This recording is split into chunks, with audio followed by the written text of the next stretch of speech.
We're talking today Professor Luis Ricardo Davila, who's a full professor of political analysis at the Universidad de los Andes in Mérida, Venezuela. And as we all know, Venezuela is having an economic and political crisis. The price of oil has plummeted 50%, and the income to the government of Nicolás Maduro is threatened. The country is suffering shortages in basic foodstuffs and medicines and things like that, and there's a lot of dissent in the street. Professor Davila, Luis Ricardo, what's happening? What should we look forward to in Venezuela? By now, well, this is a very complicated times here in Venezuela. Difficult to say how long can it last, but let me put into the consideration some elements. First of all, Maduro's popularity has dramatically fallen in the last month to 25%. On top of it, the government political forces are divided, as it happens in the PSUV, el Partido Socialista Unido of Venezuela, which is the party at power, with a lot of dissidence and unhappiness because corruption and nepotism.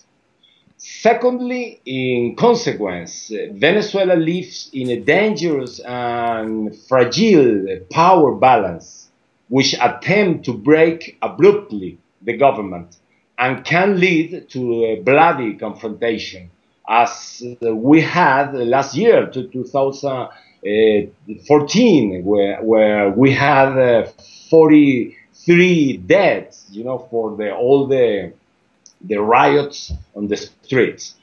So Maduro government is taking the way of confrontation and repression, leaving economic and social problems getting worse.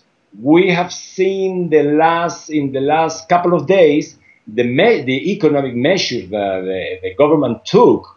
They are not enough. So the problem is the structural problems are not correct. Were not correct. So they are still, at the disequilibrium, very important at the economic level.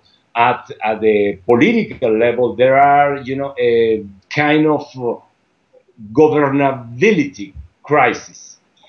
So 2015 will be, and it is already by now in the second month of this year, one of the most critical years for Venezuela in its recent history, not only by the implication of the economic and social crisis, but also for business, political, and moral. I think it's very important, the moral crisis that there is in the country now. The society is already in the alert phase, and I visualize this year as a period to resist and to try to change government. Well, Luis Ricardo, if there's a lot of tension and a lot of people want to change the government, what are the forces of the opposition doing? We know that last year, as you've mentioned, there were some violent street demonstrations and more than 40 people were killed. And one of the leaders of that opposition, Leopoldo Lopez, has been put in jail. Capriles, who led the opposition in the last election and narrowly lost. But there doesn't seem to be any coherence in the opposition. What do you see happening there going forward? That's a very good point, yes.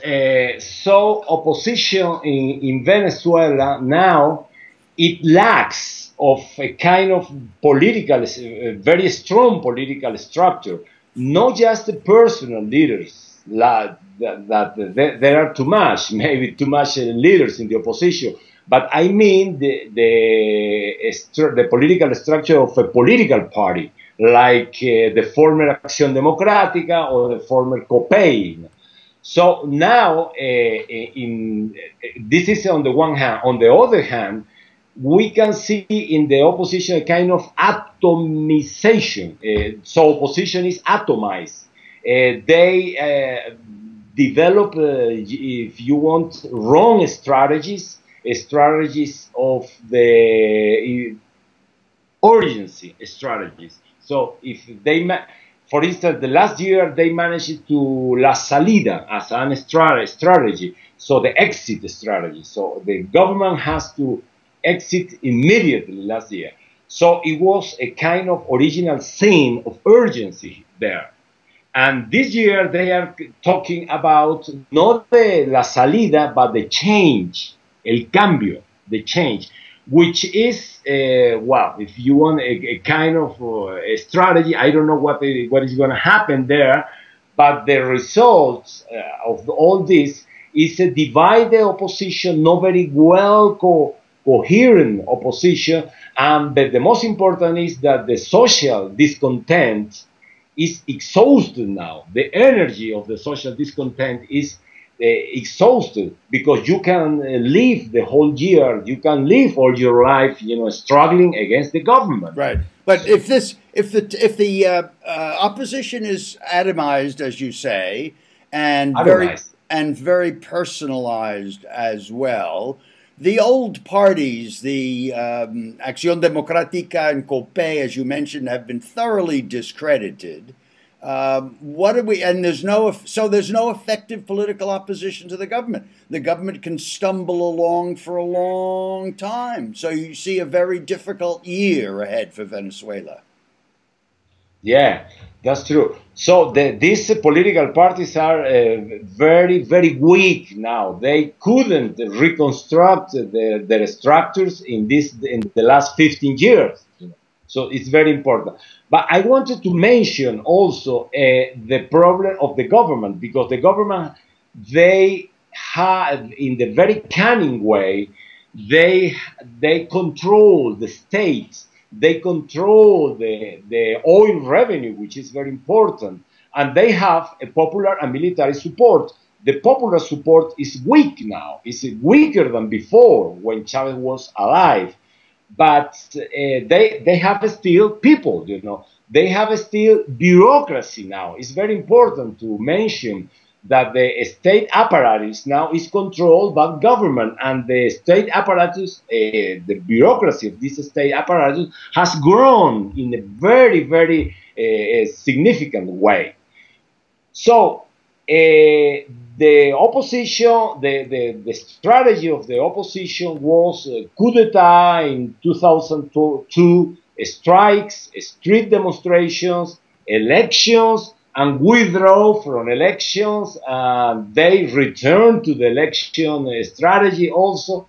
So there is a kind of impatience that contributes to the radicalization of the regime.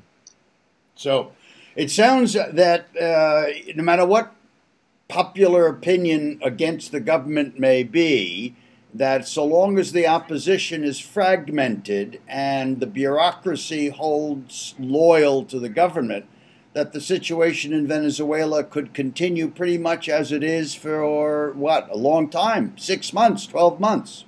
What do you think?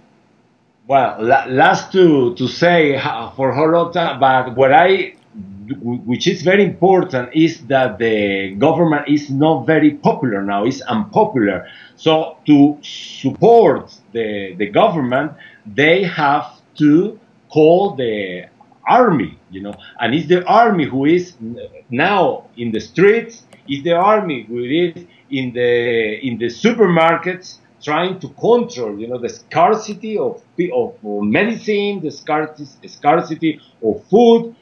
So I ask myself, because I think it's a very important point, if the government understands that the country, it's not possible to live in Venezuela without the opponents, if the government can consider, the opposition as a kind of power option. And on the other hand, if I ask myself, if the opposition aspire to be one day government, they have to regard the Chavistas, they have to regard the official forces, So in both cases, the political crisis and anarchy, it could be the result. You can govern with difference, but you cannot rule a country divided. Venezuela is divided now in two big parts. In the end, what seems to seem so simple and easy to accept is quite complicated, for government and for opposition also. Well, it's a dark picture, Luis Ricardo. I hope you're not too pessimistic, not excessively pessimistic, but it's certainly a dark picture.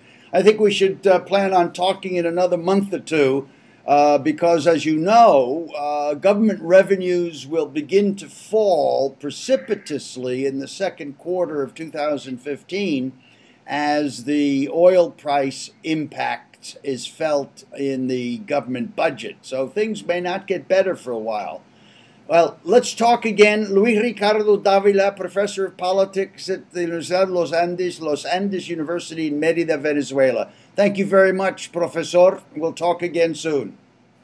Hasta luego. Thank you, Joe. Bye-bye. Okay. Thank you. Bye-bye.